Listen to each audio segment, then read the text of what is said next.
Germany's historical rise to power is crazy, especially because it didn't even exist 200 years ago. In fact, most of what we know and think about Germany is actually from Prussia. But even that comes from a piece of Prussia that was known as Brandenburg. Brandenburg still exists today, and it is the home of Germany's capital, Berlin. Even though Brandenburg was the dominant region, the overall empire was called Prussia. Let's get into that. The first mention of Prussia comes around the 1200s when the Teutonic Knights, which was a holy order of German knights who were literally just Christianizing all of Central and Eastern Europe. So the historical region known as Prussia was actually a part of modern-day Poland. After the 1300s, when the Polish and Lithuanians defeated the Teutonic Knights, they took over the land of Prussia, as you can see in this map. For reference, we are looking at Poland right now. Here's Ukraine, and right at the top edge of eastern Poland is the Duchy of Prussia, and then there is also West Prussia. Now, even though Prussia was under Polish rule for centuries, they were still predominantly German. Their rulers were German. They just were a vassal state of the Polish Empire. Yet by 1618, through marriage and not by war,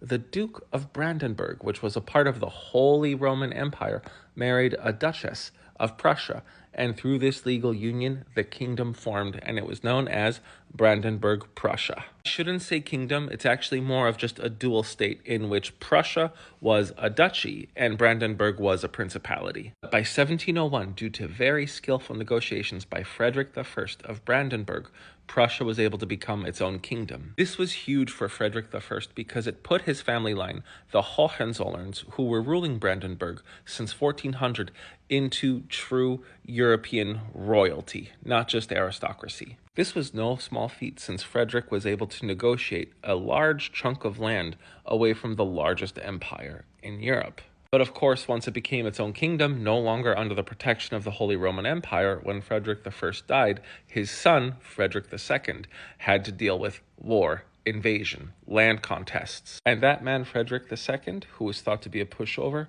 was actually Frederick the Great, one of the finest military leaders in all of Europe. In fact, Napoleon said upon visiting this man's tomb that if this man were still alive, I would not have been able to conquer this place, which was Prussia. Frederick almost doubled the size of the Prussian Empire before he died in the late 1780s. It was these two Fredericks that established the reputation of Prussia as having the most disciplined and strong military in that part of Europe, known well for punching way above their weight. Sadly, by the end of the 1790s, Prussia, Austria, and Russia helped wipe Poland off of the map. It literally didn't exist as a country until the end of World War I.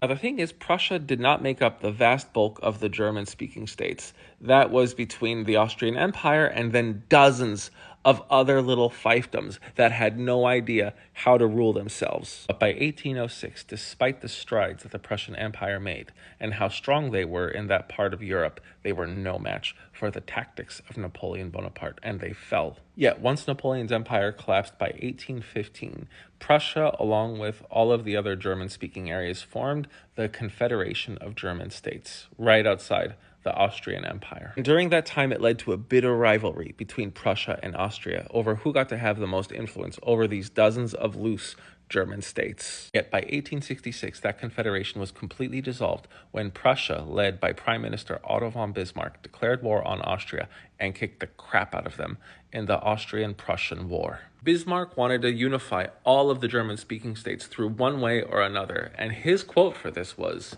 "Not through speeches and majority decisions will the great questions of the day be decided, but by iron and blood." And that is exactly what he delivered when he defeated Austria and gained more territory in the south.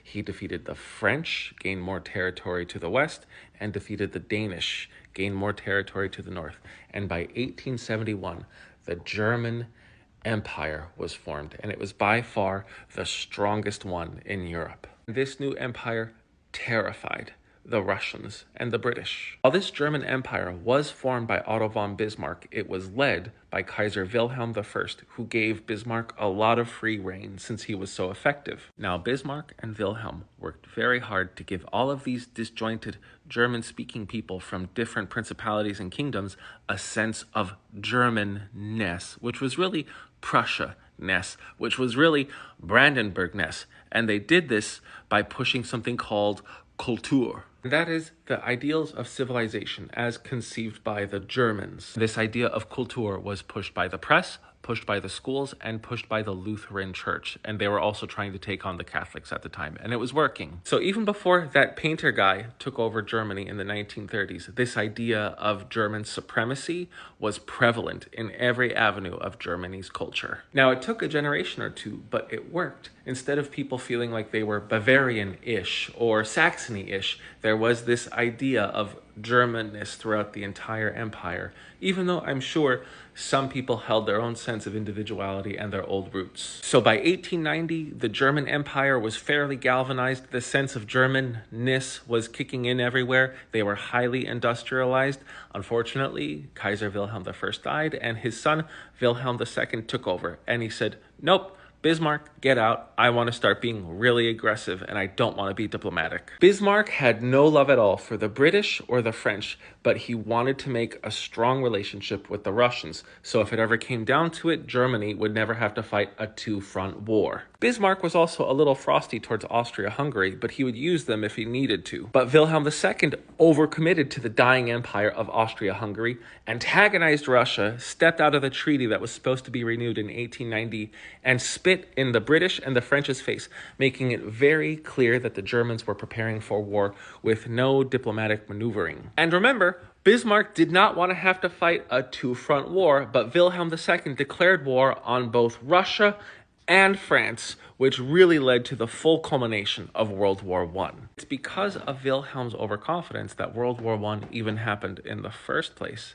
And it was that overconfidence that saw the demise of an empire that took 50 years of brilliant diplomacy and tactics to form. Wilhelm II was the last ruler of the Hohenzollern dynasty, which lasted for 518 years. There you have it, the history of Germany that's really Prussia and Brandenburg deeply intertwined with one another, led by Hohenzollern. I am the Geo Husar, and let me know if you want to know about Kaliningrad. Thanks for watching.